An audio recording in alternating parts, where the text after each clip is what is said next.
올림픽이 끝나고 난 후 정말 난리가 났습니다. 올림픽에 참가한 모든 국가의 선수들은 물론이고 모든 코치들과 스태프들까지 일제히 어디론가로 떠났는데요. 그곳은 바로 한국이라고 합니다. 무슨 일인지 지금 바로 들어보시죠. 구독과 좋아요 부탁드리겠습니다. 안녕하세요. 제 이름은 에밀리 러셀이에요. 미국 스포츠 다큐멘터리 사진작가로 일하고 있죠. 제가 말하는 걸 좋아하진 않지만 제 작품을 아시는 분들은 꽤 있어요. 특히 얼음 위의 투혼이라는 겨울 스포츠 사진집으로 작년에 상도 받았죠. 하지만 솔직히 말하면 그 상장은 제 서재 구석에 처박혀 있어요. 완벽하지 않았거든요. 오늘도 여느 때처럼 하얼빈 동계 올림픽 미디어 센터에서 카메라 장비를 체크하고 있어요. 5시간 전에 왔는데 아직도 다른 기자들은 3355 모여 커피 마시면서 잡담 중이죠. 그들의 웃음소리가 귀에 거슬려요. 실례지만 올림픽은 잡담하러 오는 곳이 아니잖아요. 그래서 저는 항상 구석에 자리를 잡아요. 혼자 있어야 제대로 일할 수 있거든요. 러셀, 또 혼자야? 옆자리에 앉아있던 밥이 물어봐요. 그는 뉴욕타임스에서 온 스포츠 기자죠. 여러 번 같은 행사에서 만났는데도 그는 제가 대화를 별로 안 한다는 사실을 이해 못하는 것 같아요. 네트워크 테스트 중이에요. 짧게 대답하고 노트북으로 시선을 돌렸죠. 진실은 다르지만요. 사실 지금 컴퓨터로 어제 찍은 스피드 스케이팅 사진 수백 장을 정리하고 있어요. 완벽한 한 장을 찾기 위해서죠. 제 다음 책 프로젝트의 핵심이 될 사진 한 장이요. 하나도 놓치고 싶지 않아요. 아, 그렇죠. 제가 왜 여기 있는지 말씀드리지 않았네요. 저는 얼음 아래의 이야기들이라는 새 사진집을 준비하고 있어요. 동계 올림픽 선수들의 결정적 순간, 특히 카메라가 잡아내지 못하는 그 찰나의 감정을 담고 싶죠. 웃픈 건 제가 사람들의 감정을 사진에 담는 건 잘하는데 실제 사람들과 감정을 나누는 건 영 서툴다는 거예요. 러셀, 내일 마감이라는 거 잊지 않았지? 핸드폰이 울려요. 제 편집장 마크죠. 제 심장이 빨라져요. 그는 매일 이렇게 확인 전화를 해요. 마치 제가 전문가가 아닌 것처럼요. 네, 마크. 내일 아침까지 사진 전송할 거예요. 좋아. 그리고 이번엔 좀 더. 그러니까 대중적인 걸로 부탁해. 지난번 사진들은 너무 예술적이었어. 전화를 끊고 눈을 질끈 감았어요. 이게 바로 제가 프리랜서로 일하면서도 계약을 맺는 이유죠. 안정적인 수입이 필요하니까요. 하지만 이런 간섭이 정말 싫어요. 대중적인 걸 원한다고요? 그냥 인스타그램에나 올릴 사진을 원하는 거겠죠. 창밖을 보니 눈이 내리기 시작했어요. 하얼빈의 2월은 정말 춥죠. 하지만 이 추위가 오히려 집중하는 데 도움이 돼요. 마음을 차갑게 유지하게 해주거든요. 오늘은 피겨 스케이팅 여자 싱글 결승이 있어요. 특히 한국의 유망주가 출전한다고 들었죠. 그녀의 이야기가 궁금해요. 어릴 때부터 스케이트를 신고 가족의 희생, 부상과의 싸움. 이런 이야기들이 제 카메라에 담기길 기다리고 있을 거예요. 갑자기 배가 꼬르륵거리는데 아침부터 아무것도 못 먹었네요. 사실 어제 저녁도 제대로 못 먹었어요. 음식보다 작업이 더 중요했거든요. 이건 대학교 때부터의 습관이에요. 예술학교 다닐 때 밤을 새워 작업하며 식사를 거르곤 했죠. 어머니는 항상 전화해서 잘 먹고 있냐고 물어봤지만 저는 늘 그럼요, 잘 먹고 있어요라고 거짓말했어요. 부모님은 바빴어요. 어머니는 유명한 변호사고 아버지는 건축가죠. 두 분 다 커리어에 집중하는 분위기에서 자라다 보니 저도 그렇게 됐나 봐요. 작업용 가방에서 에너지바를 꺼내 한 입 베어 물었어요. 맛은 별로지만 에너지는 충전해주니까요. 제 동생 브랜든이라면 이런 걸 먹는 저를 보고 잔소리했을 거예요. 그는 의사거든요. 부모님의 자랑이죠. 크리스마스 때마다 그의 성공 이야기로 식탁이 가득 차는 동안 저는 조용히 터키를 씹고 있었어요. 에밀리, 너의 사진은 어때? 라는 질문이 나올 때까지 기다리면서요. 하지만 그 질문은 항상 식사가 거의 끝날 무렵에나 나왔죠. 자, 이제 장비를 마저 체크해야겠어요. 메인 카메라 바디 2개, 렌즈 5개, 추가 배터리, 메모리 카드. 다 있네요. 제 장비는 제 목숨과도 같아요. 실례지만 누구도 만지게 하지 않죠. 어떤 남자친구는 제가 카메라를 그보다 더 사랑한다고 불평했어요. 그래서 헤어졌나 봐요. 아니, 정확히 말하자면 그가 저를 떠났죠. 지난 10년간 3명의 남자친구가 모두 비슷한 이유로 저를 떠났어요. 일에 너무 집중한다고요. 근데 어쩌죠? 이게 바로 제가 살아가는 방식인데요. 러셀, 임원석 출입증 받았어. 다시 밥이에요. 그는 정말 포기를 모르는 것 같아요. 네, 받았어요. 근데 전 선수 대기실 쪽으로 갈 예정이에요. 더 솔직한 순간을 포착할 수 있거든요. 혼자? 거긴 통역 없이 힘들 텐데. 제가 웃으며 대답했어요. 정확히 말하자면 전 사진을 찍으러 가는 거예요. 대화를 나누러 가는 게 아니라서요. 밥은 고개를 젓더니 다른 기자들에게로 돌아갔어요. 아마 저를 까다로운 예술가라고 생각하겠죠. 괜찮아요. 그런 평판이 오히려 사람들이 저를 덜 귀찮게 하게 만들어요. 자, 이제 준비가 다 됐네요. 카메라 가방을 어깨에 메고 미디어 센터를 나섰어요. 밖은 예상보다 더 추웠죠. 숨을 쉴 때마다 하얀 증기가 나왔어요. 하지만 이런 날씨가 좋아요. 사진에 들어갈 빛과 그림자가 더 선명해지거든요. 경기장으로 향하는 길에 작은 푸드트럭을 발견했어요. 따뜻한 음료 냄새가 코를 자극하지만 지금 멈출 순 없어요. 완벽한 사진이 저를 기다리고 있을 테니까요. 제 인생이 항상 이랬어요. 무언가를 위해 다른 것을 희생하는 거죠. 음식을 거르고 수면을 포기하고 관계를 놓치고 모두 완벽한 한 장의 사진을 위해서요. 그렇게 해서 이 자리까지 왔으니 후회는 없어요. 하지만 가끔, 아주 가끔은 이런 생각이 들어요. 이게 정말 내가 원하는 삶일까? 경기장이 눈앞에 보이네요. 벌써 관중들이 줄을 서고 있어요. 그들의 얼굴에서 기대감이 느껴져요. 저도 그런 감정을 느낄 수 있다면 좋을 텐데요. 하지만 저는 항상 렌즈 뒤에 숨어 있는 사람이죠. 다른 사람들의 감정을 기록하는 사람이요. 오늘도 그럴 겁니다. 카메라를 들고 완벽한 순간을 기다리면서요. 하지만 경기장에 도착하자마자 저는 현실의 벽에 부딪혔어요.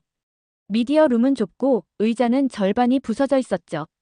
노트북을 펼쳤는데 네트워크가 연결되지 않았어요. 정말 믿기지 않았죠. 인터넷 연결이 안 돼요. 언제 고쳐지나요? 안내 데스크 담당자는 어깨만 으쓱했어요. 오늘 중에는 힘들 것 같아요. 많은 사람들이 동시에 접속해서 그래요. 말도 안 돼요. 이건 올림픽이잖아요. 어제 찍은 사진들을 편집장에게 보내야 하는데 이런 환경에서는 불가능했죠. 하얼빈에 도착한 지 일주일이 지났는데 매일 비슷한 문제가 반복되고 있었거든요. 화장실에 다녀오는 길에 눈에 띈 풍경이 있었어요. 한쪽 구석에서 조용히 일하고 있는 한국 미디어 팀이었죠. 그들은 다른 기자들과 달리 전혀 불평 없이 효율적으로 움직이고 있었어요. 더 놀라운 건 그들 주변으로 여러 나라 기자들이 몰려 있다는 거였죠. 호기심에 가까이 다가가 보니 한국팀이 자체 네트워크를 구축해 사용하고 있더라고요. 그 주변에 모인 기자들은 그들의 와이파이를 빌려 쓰고 있었던 거예요. 정말 대단하다고 생각했어요. 저도 그들에게 도움을 청하려 했지만 그 순간 제 핸드폰이 울렸죠. 에밀리, 사진 어떻게 됐어? 앤디한테 자료 달라고 독촉받고 있어. 마크의 목소리는 평소보다 더 날카로웠어요. 지금 인터넷이 안 돼서 전송이 불가능해요. 모든 기자들이 같은 문제로 고생하고 있어요. 글쎄, 다른 매체들은 벌써 사진을 보내왔다던데 넌 왜 안 되는 거야? 제 속이 부글부글 끓었어요. 다른 매체라면 아마 그냥 스마트폰으로 찍은 사진들일 거예요. 전 그런 수준의 작업은 하지 않아요. 전화를 끊고 고개를 들었을 때 한국팀의 한 남자가 제게 다가오고 있었어요. 도움이 필요하신가요? 인터넷 문제로 보이는데요. 그의 영어는 거의 완벽했어요. 저는 보통 낯선 사람의 도움을 거절하는 편인데 지금은 상황이 다르네요. 저는 김준호라고 합니다. 저희 네트워크를 사용하셔도 좋아요. 비밀번호 알려드릴게요. 그의 친절함에 당황스러웠지만 감사히 받아들였어요. 네트워크에 연결하자마자 속도가 제대로 나왔죠. 저희는 항상 필요한 장비를 준비해 옵니다. 평창 올림픽 때 완벽한 시스템을 갖추었는데 그 노하우를 계속 활용하고 있어요. 준호 씨 덕분에 편집된 사진을 송고할 수 있었어요.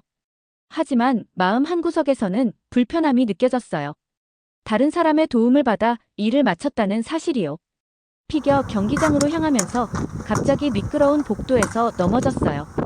카메라 가방이 바닥에 떨어지며 제가 가장 아끼는 망원 렌즈가 금이 가고 말았죠. 안 돼. 이럴 수가. 이 렌즈는 제가 첫 상을 받고 산 것으로 감정적인 가치가 컸어요. 오늘 경기 촬영이 불가능해진 거예요. 그때 익숙한 목소리가 들렸어요. 괜찮으세요? 렌즈가 손상됐군요. 제가 도울 수 있을 것 같아요. 마침 같은 모델을 가져왔거든요. 김준호 씨는 자신의 렌즈를 빌려주겠다고 했어요. 경쟁 관계에 있는 다른 매체의 기자가 이렇게 귀중한 장비를 빌려준다니 믿을 수 없었죠. 걱정 마세요. 저희는 항상 서로 돕는 편이에요. 다른 때는 제가 도움을 받을 수도 있으니까요. 렌즈를 받아들이며 감사 인사를 전했어요. 그는 웃으며 떠났지만 제 마음속에는 이상한 감정이 일었어요. 내가 지금까지 너무 혼자만의 세계에 갇혀 있었던 건 아닐까? 빌린 렌즈를 달고 경기장으로 향했어요. 피겨 스케이팅 여자 싱글 준결승이 시작되려던 참이었죠. 프레스석에 도착해서 다른 사진 기자들 사이에 자리를 잡았어요. 대부분은 이미 삼각대를 설치하고 카메라 세팅을 마친 상태였죠. 저도 서둘러 장비를 준비했어요.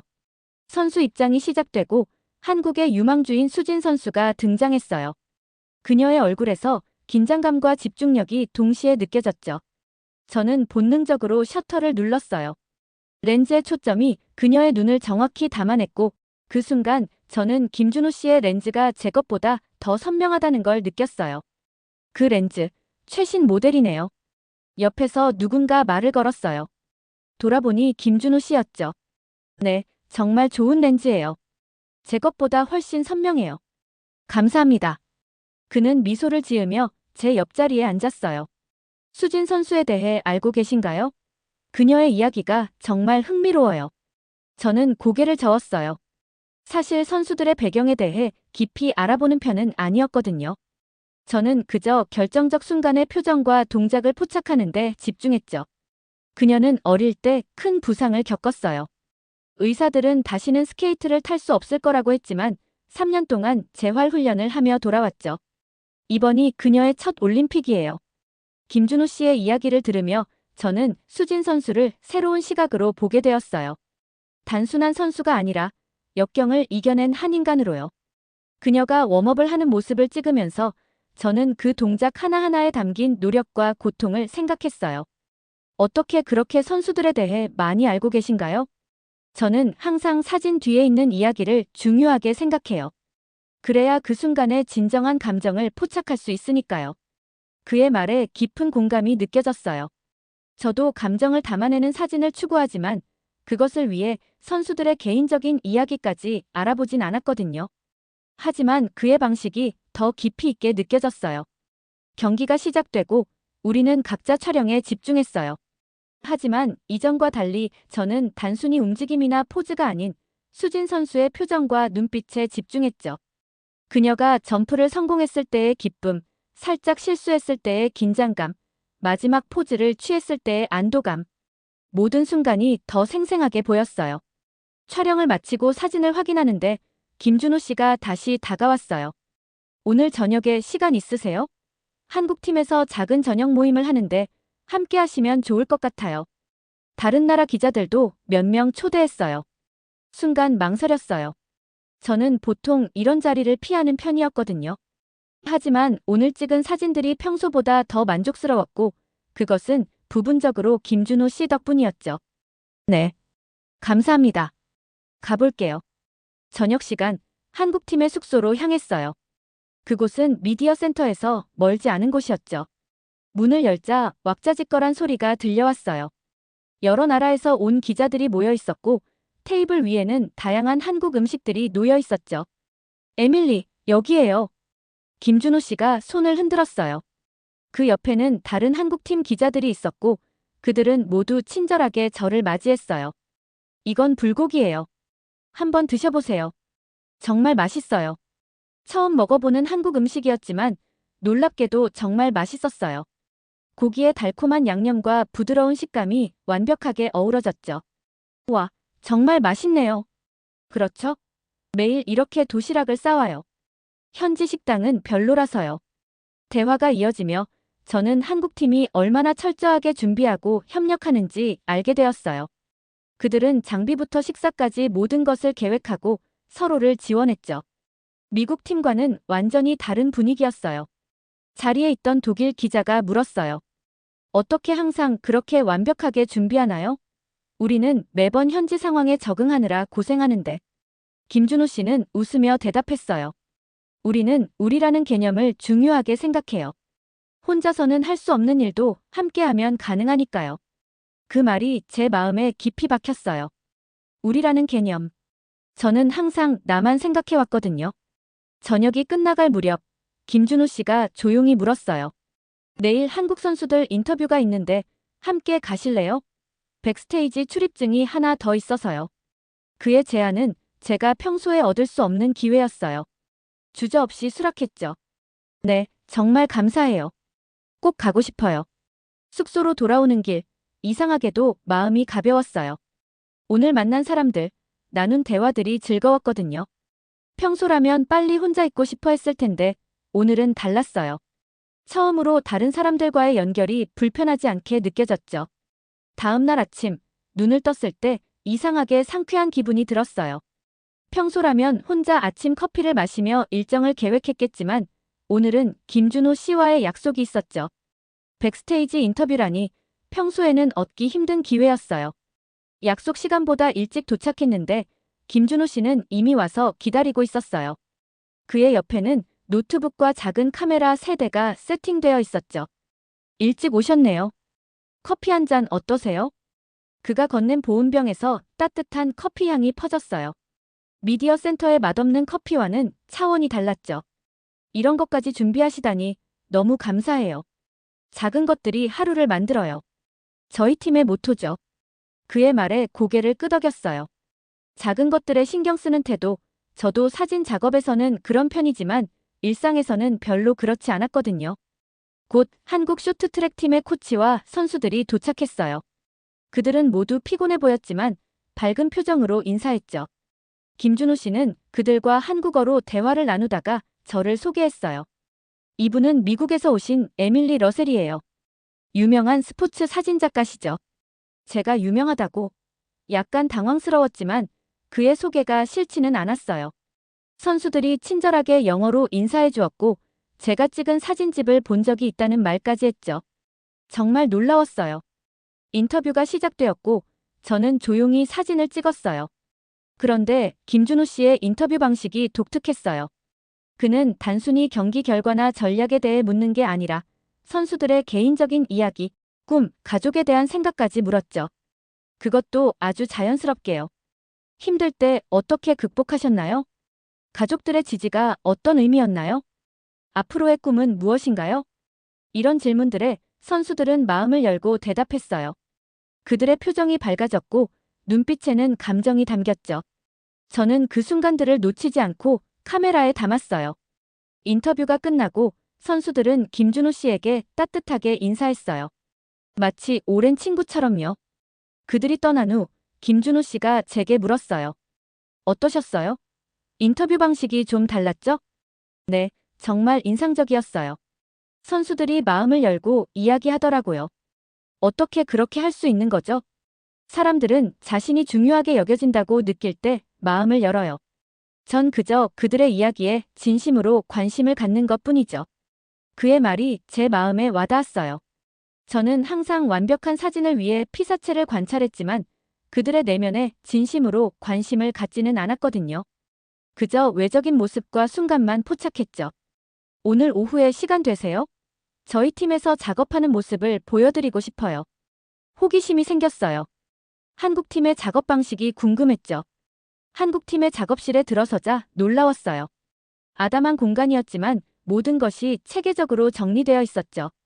벽에는 일정표와 선수들의 프로필이 붙어 있었고 각자의 작업대는 깔끔했어요. 저희는 매일 아침 브리핑을 해요.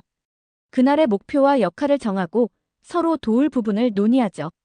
김준호 씨가 설명하는 동안 다른 팀원들이 각자의 작업에 집중하고 있었어요. 그런데 놀라운 건 그들이 개별적으로 일하는 것처럼 보여도 사실은 하나의 큰 프로젝트를 위해 협력하고 있다는 거였죠. 혹시 오늘 찍으신 사진들을 함께 볼 수 있을까요? 저희가 약간의 조언을 드릴 수 있을 것 같아요.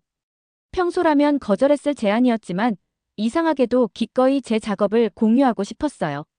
노트북을 열고 오늘 찍은 백스테이지 사진들을 보여줬죠. 팀원들이 모여 제 사진을 보면서 의견을 나눴어요. 그들의 피드백은 날카롭지만 따뜻했어요. 기술적인 부분보다 사진에 담긴 감정과 이야기에 초점을 맞춘 의견들이 많았죠. 이 순간 정말 좋네요. 선수의 눈빛에 모든 것이 담겨 있어요. 여기서 조금 더 가까이 가면 어땠을까요? 더 친밀한 느낌이 들 것 같아요. 그들의 조언을 듣고 다시 사진을 보니 제가 놓친 부분들이 보였어요. 기술적으로는 완벽했지만 감정적인 연결이 부족했던 거죠. 내일 선수촌 방문 일정이 있는데 함께 가실래요? 더 가까이에서 선수들의 일상을 볼 수 있을 거예요. 선수촌 방문. 그건 정말 흔치 않은 기회였어요. 대부분의 기자들은 공식 행사에서만 선수들을 만날 수 있거든요. 네, 정말 좋을 것 같아요. 감사합니다. 그날 저녁 숙소로 돌아오는 길에 생각했어요. 하루 동안 김준호 씨와 한국팀에게서 배운 것들이 제 사진에 어떤 변화를 가져올지 기대되었죠. 그리고 처음으로 혼자 작업하는 것보다 다른 사람들과 아이디어를 나누는 게 더 풍요로울 수 있겠다는 생각이 들었어요. 선수촌 방문은 정말 특별한 경험이었어요. 김준호 씨 덕분에 일반 기자들이 접근할 수 없는 곳까지 들어갈 수 있었죠. 한국 선수들의 일상을 가까이에서 볼 수 있었는데 그들의 훈련 모습, 식사 시간, 휴식 중인 모습까지 카메라에 담을 수 있었어요. 한국 선수들은 항상 팀으로 움직여요. 혼자 있는 시간이 별로 없죠. 김준호 씨의 설명대로 선수들은 항상 서로를 지원하고 격려하는 모습이었어요. 그들의 소통 방식이 인상적이었죠. 아무도 뒤처지지 않도록 서로를 챙기는 모습이 마치 가족 같았어요. 그날 찍은 사진들을 보니 제 스타일이 조금씩 변하고 있다는 걸 느꼈어요. 이전에는 완벽한 구도와 기술적인 면에 집중했다면 이제는 감정과 관계를 더 많이 담아내려고 노력하고 있었죠. 마크에게 사진을 보냈더니 바로 전화가 왔어요. 에밀리, 이번 사진들은 뭔가 다른데 훨씬 생동감 있어. 특히 한국팀 사진들이 정말 좋아. 처음으로 마크의 칭찬에 기분이 좋았어요. 그의 인정이 중요하게 느껴졌죠. 사람들이 내 사진집 출판에 관심을 보이고 있어. 올림픽 끝나면 바로 작업 들어갈 수 있겠어? 실은 올림픽 후에 한국에 잠시 머물 계획이에요. 거기서 추가 촬영을 하고 싶어요. 제 입에서 나온 말에 저도 놀랐어요. 언제부터 그런 계획을 세웠던 걸까요? 하지만 마음 한구석에서는 이미 결정된 것 같았어요. 한국? 왜? 다음 대회는 밀라노인데. 제 사진집에 다른 시각을 담고 싶어요. 경기 밖의 모습, 선수들의 일상, 그들을 지원하는 시스템까지요. 전화를 끊고 나서 제 결정에 대해 곰곰이 생각했어요. 사실 한국에 가고 싶은 이유는 단순히 사진 때문만은 아니었죠. 김준호 씨를 비롯한 한국팀과 더 많은 시간을 보내고 싶었어요. 그들에게서 배울 것이 많다고 느꼈거든요. 올림픽 마지막 날 폐막식을 촬영하면서 이상한 감정이 들었어요. 보통은 대회가 끝나면 집으로 돌아가는 것이 기다려졌는데 이번에는 달랐죠. 한국행 비행기 표를 예약한 상태였고 이상하게도 설렘이 느껴졌어요. 김준호 씨에게 제 계획을 말했더니 그는 진심으로 기뻐했어요. 정말 좋은 결정이에요. 서울에서 많은 것을 보여드릴게요. 우리 가족도 만나보세요. 어머니가 만드시는 한식은 정말 맛있어요. 가족을 소개한다는 말에 약간 당황스러웠지만 거절할 수 없었어요. 오히려 한국의 가정을 경험할 수 있다는 생각에 흥미가 생겼죠. 폐막식이 끝나고 호텔에 돌아와 짐을 정리하면서 문득 부모님과 동생 생각이 났어요. 한국으로 떠난다는 소식을 알려야 할 것 같았죠. 망설이다가 동생 브랜든에게 먼저 전화를 걸었어요. 한국, 너 진짜 놀랍다. 항상 일만 하더니 이제 여행까지 하게 됐네. 동생의 놀란 목소리가 좋게 들렸어요. 가족과 이런 이야기를 나누는 것이 오랜만이었거든요. 올림픽이 끝나고 선수들과 스태프들이 하얼빈을 떠나기 시작했어요. 그런데 놀랍게도 많은 사람들이 한국행 비행기를 예약했다는 소식이 들렸죠. 저만 그런 생각을 한 게 아니었나 봐요. 인천공항에 도착했을 때 첫 느낌은 깔끔함이었어요. 하얼빈의 혼잡하고 낙후된 시설과는 완전히 달랐죠. 모든 것이 효율적으로 움직이는 모습이 인상적이었어요. 김준호 씨는 먼저 서울에 도착해 있었고 공항에서 만나기로 했죠. 에밀리, 여기에요. 그가 손을 흔드는 모습이 보였어요. 평소의 작업복 대신 캐주얼한 옷차림이었는데 왠지 더 친근해 보였죠. 공항에서 나오는 길에 다른 올림픽 관계자들도 눈에 띄었어요. 캐나다 코치진, 독일 스태프, 심지어 프랑스 선수들까지 모두 한국으로 휴가를 온 듯했어요. 다들 왜 한국에 오는 거죠? 하얼빈에서의 경험 때문일 거예요. 한국팀을 보고 모두 궁금해졌나 봐요. 김준호 씨의 차를 타고 서울 시내로 향했어요. 창밖으로 보이는 도시 풍경은 현대적이면서도 전통적인 요소가 조화롭게 어우러져 있었죠. 한국에 대해 가지고 있던 이미지보다 훨씬 세련되고 발전된 모습이었어요. 숙소에 짐을 풀고 잠시 쉬었다가 저녁에 김준호 씨 가족과의 만남이 있었어요. 솔직히 약간 긴장됐죠. 낯선 가정에 초대되는 건 제게 흔한 일이 아니었거든요. 김준호 씨의 아파트는 깔끔하고 아늑했어요. 그의 부모님은 정말 따뜻하게 저를 맞이해 주셨고 영어를 못하시는데도 미소와 몸짓으로 환영한다는 느낌을 확실히 전달해 주셨죠. 식탁에 차려진 음식들은 정말 놀라웠어요.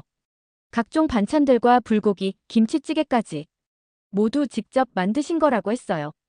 음식 하나하나에 정성이 담겨 있다는 게 느껴졌죠. 어머니가 아침부터 준비하셨어요. 외국인 손님이 온다고 하니 정말 기뻐하셨거든요. 식사 중에 불편한 순간이 있었어요. 김준호 씨의 어머니가 계속 음식을 제 그릇에 담아주셨는데 평소 음식을 많이 먹지 않는 저로서는 부담스러웠죠. 하지만 김준호 씨가 설명해 주었어요. 우리 문화에서는 이렇게 음식을 챙겨주는 게 사랑과 관심의 표현이에요. 다 드실 필요는 없어요. 그 말에 마음이 놓였고 오히려 감동이 느껴졌어요. 누군가가 이렇게 저를 챙겨주는 느낌이 오랜만이었거든요. 식사 후 김준호 씨의 아버지가 가족 앨범을 보여주셨어요. 김준호 씨의 어린 시절부터 현재까지의 사진들이었죠. 특히 가족 여행 사진들이 많았는데 그 모습에서 깊은 유대감이 느껴졌어요. 매년 여름마다 가족 여행을 갔어요. 아버지는 항상 일은 미룰 수 있지만 가족과의 시간은 미룰 수 없다고 말씀하셨죠. 그 말이 제 마음에 깊이 와닿았어요. 저희 가족은 항상 일이 우선이었거든요. 부모님은 각자의 커리어에 바빴고 가족 여행은 거의 없었죠. 그날 밤 숙소로 돌아오는 길에 김준호 씨가 물었어요. 내일은 서울 구경을 좀 하실래요? 사진 찍기 좋은 곳들을 알려드릴게요. 네, 정말 좋을 것 같아요. 특히 현지인들의 일상이 담긴 곳을 보고 싶어요. 잠들기 전 핸드폰으로 부모님께 짧은 메시지를 보냈어요. 한국에 왔다는 소식과 함께 오랜만에 가족 이야기도 했죠. 부모님과 이런 대화를 나누는 것이 얼마나 오랜만인지 새삼 느꼈어요. 다음 날 아침, 김준호 씨와 함께 서울 탐험에 나섰어요. 그는 관광객들이 많이 가는 명소보다 현지인들의 일상이 담긴 곳들을 보여주고 싶다고 했죠. 첫 번째로 방문한 곳은 동네 시장이었어요. 좁은 골목마다 다양한 상점들이 즐비했고 신선한 야채, 생선, 고기, 반찬 등이 가득했죠. 상인들은 큰 목소리로 손님들을 부르고 사람들은 활기차게 흥정하고 있었어요.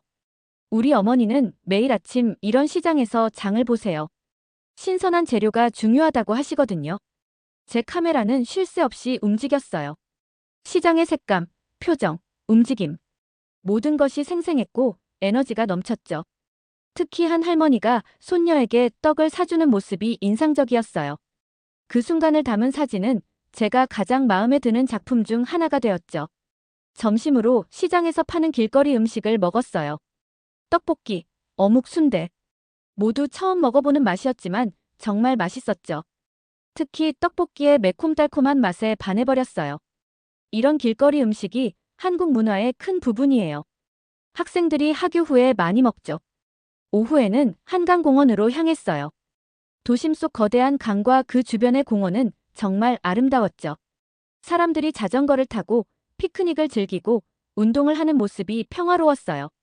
서울 사람들은 바쁜 일상 속에서도 이렇게 자연을 즐길 줄 알아요. 균형이 중요하니까요. 한강변에 앉아 커피를 마시는데 갑자기 많은 사람들이 한 방향을 바라보며 웃고 있었어요. 알고 보니 한 가족이 생일 파티를 하고 있었는데 아버지가 딸을 위해 춤을 추고 있었죠. 그 모습이 너무 귀여워서 웃음이 나왔어요. 한국 아버지들은 겉으로는 엄격해 보여도 가족 앞에서는 이렇게 다정해요. 그 말을 듣자 제 아버지 생각이 났어요. 항상 말이 없고 일에 집중했던 아버지. 혹시 그도 이런 면이 있었을까요? 잘 몰랐던 것뿐일까요? 저녁에는 김준호 씨의 대학 친구들과 만났어요. 그들은 모두 다른 분야에서 일하고 있었지만 학창 시절부터의 우정을 유지하고 있었죠. 그들의 대화는 유쾌했고 저도 자연스럽게 어울릴 수 있었어요. 에밀리는 세계적인 사진작가예요. 올림픽에서 만났죠. 김준호 씨의 소개에 친구들이 관심을 보였고 제 작품에 대해 질문했어요. 평소에는 제 작업에 대해 이야기하는 것이 불편했는데 이상하게도 그날은 기분 좋게 이야기할 수 있었죠. 그날 밤 숙소로 돌아오는 길에 김준호 씨가 물었어요. 내일은 제 스튜디오에서 사진 작업 좀 하실래요? 제가 한국 스포츠 잡지와 연결해 드릴 수 있을 것 같아요. 그 제안이 왠지 설레었어요. 다른 나라에서 작업해 본 적은 없었거든요. 새로운 시각, 새로운 방식. 그 가능성이 흥미롭게 느껴졌어요. 네, 정말 좋을 것 같아요. 감사합니다. 하루 일정을 마치고 침대에 누웠을 때 문득 깨달았어요. 오늘 하루 종일 카메라를 들고 다녔지만 단 한 번도 완벽한 사진을 찍어야 한다는 압박감을 느끼지 않았다는 걸요. 그저 순간을 즐기고 감정을 담아내는 것에 집중했던 것 같아요. 그리고 그것이 오히려 더 좋은 사진들로 이어졌다는 사실이 놀라웠죠. 김준호 씨의 스튜디오는 생각보다 아담했지만 효율적으로 구성되어 있었어요. 최신 장비들과 잘 정리된 작업 공간이 인상적이었죠. 벽에는 그의 작품들이 걸려 있었는데 스포츠 사진뿐만 아니라 일상의 순간들도 많았어요. 이건 제가 가장 좋아하는 시리즈예요. 승리 뒤의 순간들이라고 불러요. 메달을 딴 선수들이 가족과 포옹하는 모습, 코치와 눈물을 나누는 장면, 혼자 조용히 기뻐하는 순간들. 모두 경기 직후가 아닌 한참 지난 뒤의 모습들이었어요. 경기 직후는 너무 극적이에요. 하지만 진짜 감정은 그 흥분이 가라앉은 후에 나타나죠. 그의 말에 깊이 공감했어요. 저도 늘 완벽한 순간을 찾아 헤맸지만 어쩌면 더 소중한 순간들을 놓치고 있었던 건 아닐까요? 오늘은 제가 찍은 하얼빈 사진들을 정리하려고요. 새 프로젝트를 구상 중이에요. 제 노트북을 열고 올림픽 기간 동안 찍은 사진들을 보여줬어요. 특히 김준호 씨의 도움으로 찍게 된 백스테이지 사진들이 많았죠. 와, 정말 좋은 사진들이에요. 특히 이건 선수의 눈빛에 모든 이야기가 담겨 있네요. 그의 칭찬이 기뻤어요. 제가 존경하는 사진작가의 인정을 받는 느낌이었죠. 오후에는 김준호 씨가 소개해준 한국 스포츠 잡지 편집장을 만났어요. 그는 제 작품에 큰 관심을 보였고 한국 올림픽 선수들의 일상을 담은 특별 기획을 제안했죠. 러셀 씨의 시각으로 본 한국 선수들의 모습이 궁금해요. 외부자의 시선이지만 내부의 이야기를 담을 수 있을 것 같아요. 이 제안은 제게 새로운 도전이었어요. 지금까지는 순간의 포착에 집중했다면 이제는 이야기를 담아내는 작업이 될 것 같았죠. 감사합니다. 정말 흥미로운 제안이네요. 꼭 해보고 싶어요. 그날 저녁 김준호 씨와 함께 한강변을 걸으며 이야기를 나눴어요. 제 새 프로젝트에 대해, 앞으로의 계획에 대해, 그리고 지난 며칠간 한국에서 느낀 것들에 대해요. 한국에서의 시간이 저를 많이 변화시킨 것 같아요. 예전에는 항상 혼자 작업하는 것이 최선이라고 생각했는데 이제는 다른 사람들과의 연결이 얼마나 중요한지 깨달았어요. 김준호 씨는 미소를 지으며 고개를 끄덕였어요. 사람은 혼자서는 살 수 없어요. 우리는 서로에게 영향을 주고받으며 성장하죠. 그의 말이 가슴에 와닿았어요. 저는 항상 제 작품의 완벽함만 추구했지만 정작 그 작품을 보는 사람들과의 연결은 생각하지 않았거든요. 다음 주에 미국으로 돌아가야 해요. 하지만 한국 프로젝트를 위해 곧 다시 올 것 같아요. 언제든지 환영해요. 우리 가족도 다시 만나고 싶어 할 거예요. 미국으로 돌아가기 전날 저는 용기를 내어 부모님에게 전화를 걸었어요. 오랜만에 진심으로 대화를 나눴죠. 한국에서의 경험, 새로운 프로젝트, 그리고 변화된 제 모습에 대해요. 에밀리, 내가 그렇게 열정적으로 이야기하는 건 오랜만이구나. 어머니의 말씀에 가슴이 따뜻해졌어요. 그리고 처음으로 제안했죠. 다음 달에 시간 되시면 함께 저녁 먹으면 어떨까요? 제가 찍은 사진들도 보여드리고 싶어요.